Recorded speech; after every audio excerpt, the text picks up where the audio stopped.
Hi అండి, అందరు ఎలా ఉన్నారు? బాగున్నారు కదా? నేనైతే చాలా చాలా బాగున్నానండి. అండ్ ఈరోజు ఒక డిఫరెంట్ రెసిపీ చూపిస్తున్నాను. అదేంటంటే అరటి దూటతోటి ఫ్రై అనమాట. ఇది చాలా చాలా మంచిదండి. అండ్ అరటి దూట తెచ్చినప్పుడు యాక్చువల్లీ ఈరోజు కట్ చేసామన్నమాట అరటి చెట్టుని. అండ్ దీంట్లో అరటి దూటలో నుంచి పక్కకి సైడ్కి ఇట్లా నార వస్తుంది.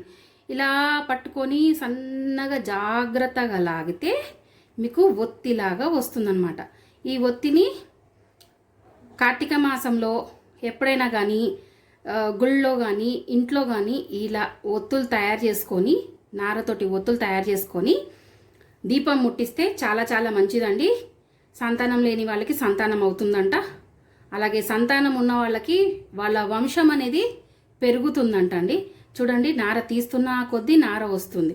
సో ఇది చాలా జాగ్రత్తగా ఒత్తి తయారు చేసుకోవాలి. అండ్ ప్రస్తుతానికి ఇందాక తీసాను కొంచెం.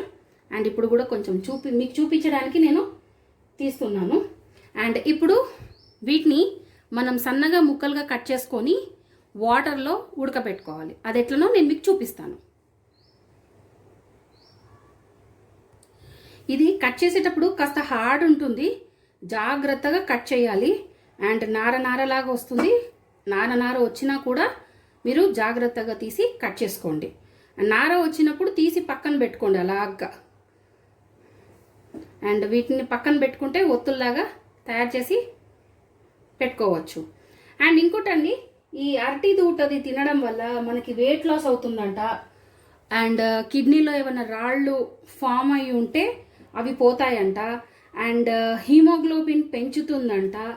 చాలా చాలా దీంట్లో ఫైబర్ గుణాలు చాలా ఉన్నాయండి. అందుకని చూడండి, కట్ చేస్తున్న కొద్దీ మనకి నార వస్తుంది, కట్ చేస్తున్న కొద్దీ మనకి నార వస్తుంది. సో పక్కన కలెక్ట్ చేసి పెట్టేసుకుందాం. ఇలాగా చూపిస్తున్నాను. ఫస్ట్ మీకు చూపించడానికి నేను కొంచెం కట్ చేసి ఎలా చేయాలో చూపిస్తున్నాను. ఇలాగా చిన్న ముక్కలుగా కట్ చేసుకోవాలి. చిన్న ముక్కలుగా కట్ చేసుకొని పక్కన పెట్టేసుకోవాలి. ఎలాగో నార తీయమన్నాను కదా అని చెప్పేసి నార అంతా తీసేయకండి. కొంచెంగా తీయండి, అంత తీయకండి. ఎందుకంటే నారలోనే ఉందండి మెయిన్. చూడండి, ఇలా చిన్నగా ముక్కలు కట్ చేసి పెట్టుకోవాలి. కొందరు వీటిని మజ్జిగలో కూడా నానబెడతారు. ఎందుకంటే ఇది ఈ అరటి ముక్కలు నల్లగా అవ్వకుండా ఉండడానికి. కానీ అవసరం లేదు, మీ ఇష్టం. పెట్టాలంటే పెట్టచ్చు, నానబెట్టచ్చు. ఇప్పుడు స్టవ్ పైన ఒక గిన్నెలో స్టవ్ వెలిగించుకొని ఇందులో కొన్ని వాటర్ పోసేసుకున్నాము. ఇప్పుడు ఇందులో మనము ఏం చేస్తామంటే ఇది మరిగేదాకా ఒక 2 నిమిషాలు వెయిట్ చేయాలి. జస్ట్ కొంచెం మరిగేదాకా కాకపోయినా కనీసం కొంచెం వాటర్ వేడయ్యేదాకా వెయిట్ చేద్దాం. అలాగే కొంచెం పసుపు కూడా వేసేద్దామండి. ఈ పసుపు వేసి మరిగించడం వల్ల దీంట్లో ఏమవుతుందంటే ఒకలాంటి వగరు లాంటి టేస్ట్ వస్తుంది, ఒకలాంటి స్మెల్ వస్తుంది. అది తినేటప్పుడు అంటే కొంచెం కొందరికి పడదు, వామిటింగ్ సెన్సేషన్ లాగా రావడము, లేకపోతే అదంత టేస్ట్ ఉండదు. పసుపు వేసి మరగబెట్టడం వల్ల లేదా మజ్జిగలో నానబెట్టి ఇలా వాటర్లో మరగడం వల్ల మీకు వాసన అనేది పోతుంది. అండ్ డిష్ కూడా చాలా బాగుంటుంది. ఇది మరిగేంత వరకు నేను మీకు ఇంకో విషయం చెప్పాలనుకుంటున్నానండి. ఇది అరటి దూట స్టెమ్ జ్యూస్ తాగడం వల్ల డయాబెటిక్స్ అనేది నివారించుకోవచ్చట. అండ్ అంతేకాదు మలబద్ధకాన్ని అండ్ ఇతర జీర్ణ సంబంధాలు, అంటే మనకి కొందరికి డైజెషన్ ప్రాబ్లమ్స్ ఉంటాయి కదా, అది పోతుంది. అండ్ ముఖ్యంగా వెయిట్ లాస్కి సహాయపడుతుందంట. ఇంకా ఇప్పుడు నీళ్లు మరుగుతున్నాయండి, వీటిని ఇందులో వేసేద్దాం. ముక్కల్ని ఇందులో వేసేసి మరగనిద్దాము. అంటే ఇవి కొంచెం ఉడకాలి.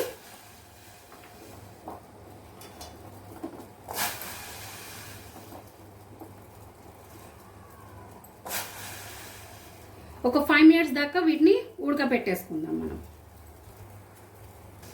ఇందులో పొటాషియం ఎక్కువ ఉంది కాబట్టి షుగర్ వ్యాధిని అనేది మనం తగ్గించుకోవచ్చు. అండ్ ఇందులో స్టోమన్ అల్సర్ అనేది ఉందంట. దీనివల్ల కూడా మనకి ఇందులో ఉన్న ఔషధాల వల్ల మన బరువు అనేది తగ్గడం జరుగుతుందంట. మీకు స్టెమ్ జ్యూస్ ఎలా తయారు చేయాలో కూడా నేను మీకు నా నెక్స్ట్ వీడియోలో చూపిస్తాను. చూడండి, అరటి దూట ముక్కలు చక్కగా మరుగుతున్నాయి. ఇంకొక 5 నిమిషాలు మరగనిద్దాం. 5 నుంచి 10 నిమిషాల దాకా మన అరటి దూట మరిగిపోయిందండి. ఇప్పుడు ఈ వాటర్ని మనము వార్చేసుకుందాం. స్టవ్ ఆఫ్ చేసేసుకుంటున్నాను. ఇప్పుడు ఈ వాటర్ని అరటి దూట ముక్కల్ని సపరేట్ చేసేద్దాం. చూడండి, మనం మన స్ట్రైనర్లో అరటి దూట ముక్కల్ని వాటర్ని వడగట్టి మనము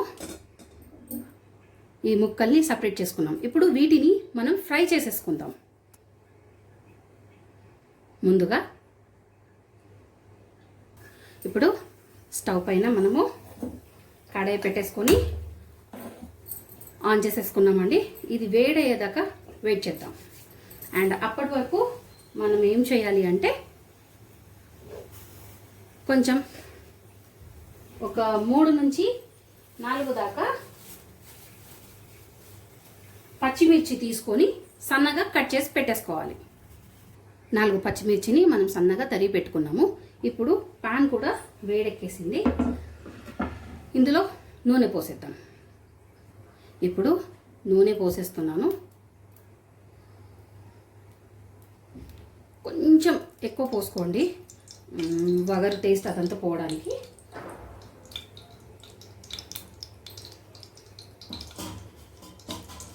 నూనె కాగే అంత వెయిట్ చేసి ఇప్పుడు ఇందులో కలగలిసిన అన్నీ మన మిక్స్డ్ తాలింపు గింజలండి.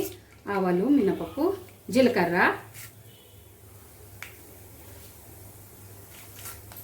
అండ్ ఇప్పుడు అలాగే కొంచెం శనగపప్పు కూడా వేసుకుందాం.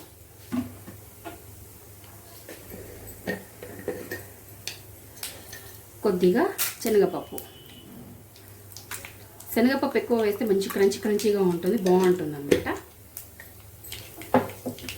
అండ్ ఇవి చిటపటం ఉన్నాయి కదా. ఇప్పుడు సన్నగా తరిగిన పచ్చిమిర్చి ముక్కలు,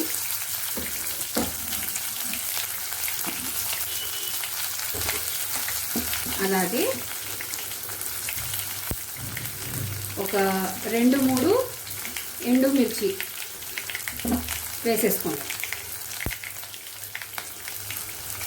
2-3 ఎండుమిర్చి వేసేద్దాము. చిన్న మంట పైన ఫ్రై చేసేసుకోవాలి.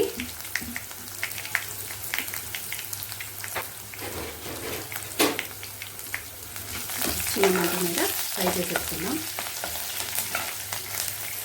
ఇప్పుడు ఇందులో దూట ముక్కలు వేసేసి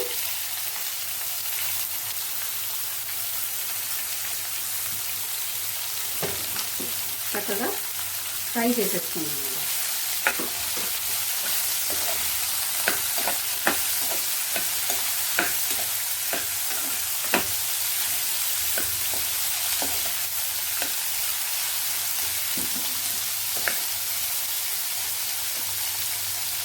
ఇందులో ఇప్పుడు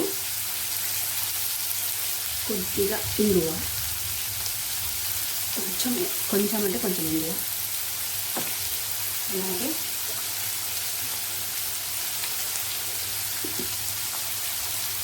తగినంత ఉప్పు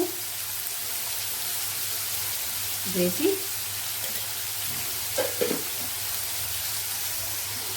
కొంచెం కరివేపాకుని ఒక రెబ్బ వేసుకోండి.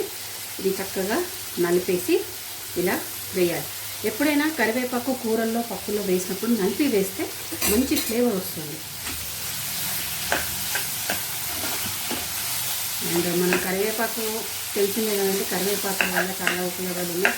కరివేపాకు వేయడం వల్ల మనకి జుట్టుకి మంచిది, మన జీర్ణశక్తికి పెంచుతుంది అండ్ వెయిట్ లాస్కి కూడా మంచిగా పనికొస్తుంది. చూస్తున్నారు కదా ఎంత చక్కగా మగ్గుతుందో. ఒక 5 మినిట్స్ చిన్న మంట పైన మగ్గిద్దాం. ఇప్పుడు మూత పెట్టేసుకున్న ఒక 5 to 10 minutes మగ్గనిచ్చేద్దాం. ఇప్పుడు 5 minutes అయిపోయింది. మూత తీసి కలుపుతున్నాను. చూద్దాం ముక్క ఇంకొంచెం ఫ్రై అవ్వాలండి.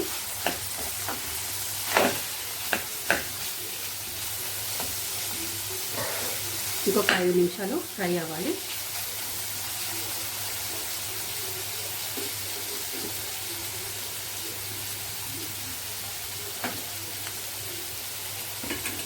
మూత పెట్టేసేద్దాం.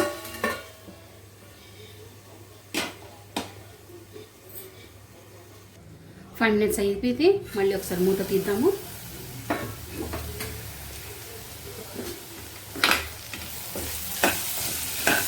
అరటికాయ ఫ్రై చేస్తే స్మెల్ ఎట్లా వస్తుందో అలాగే వస్తుందండి. చూడటానికి అయితే చాలా చాలా బాగుంది. అండ్ తింటే అయితే ఇంకా బాగుంటుంది. మీకు కావాలంటే ఇంట్లో కొంచెము మజ్జిగ యాడ్ చేసుకోండి, బాగుంటుంది. నేనైతే మజ్జిగ ఏమీ యాడ్ చేయట్లేదు. మజ్జిగ యాడ్ చేయడం వల్ల ఏంటంటే ఆ వగరు టేస్ట్ అనేది పోతుంది, అంతే. అంతకుమించి ఇంకా ఏముండదు. బనానా తొక్క అంటే అరటి పండు తొక్క స్మెల్ ఎట్లా వస్తుందో ఆ స్మెల్ వస్తుంది అనమాట. ఆ స్మెల్ పోవడానికి జస్ట్ మజ్జిగ యూజ్ చేస్తారు. మీకు కావాలంటే యూజ్ చేసుకోండి. నేను చేయట్లేదు, ఎందుకంటే అలా తింటేనే ఈ కూర ఇలా తింటేనే బాగుంటుంది అన్నమాట. కొన్ని కావాలంటే కొన్ని వదులుకోవాలి కదా. సో ఇప్పుడు ఉడికిపోయింది. కొంచెం మనం కారం వేసుకుందాం, కొద్దిగానే, ఎక్కువ వద్దు. కొంచెం వేసేసాను కారం.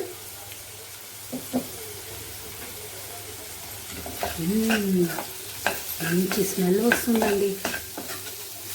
ఇది వేడి వేడి చపాతీలోకి చాలా బాగుంటుంది, అన్నంలోకి కూడా బాగుంటుంది. అన్నం నెయ్యి వేసుకొని తింటే చాలా బాగుంటుందండి. నెయ్యి అనేది మీరు ప్యూర్ నెయ్యి అయితే తెప్పించుకొని తినండి. ఊర్లలో ఉన్న వాళ్ళకైతే నెయ్యి ప్యూర్గా దొరుకుతుంది. నెయ్యి మంచిదండి హెల్త్కి, దానివల్ల ప్రాబ్లం లేదు. కానీ నెయ్యి తినమన్నాం కదా అని చెప్పేసి ఎక్కువ తినకూడదు, మితంగానే తీసుకోవాలి.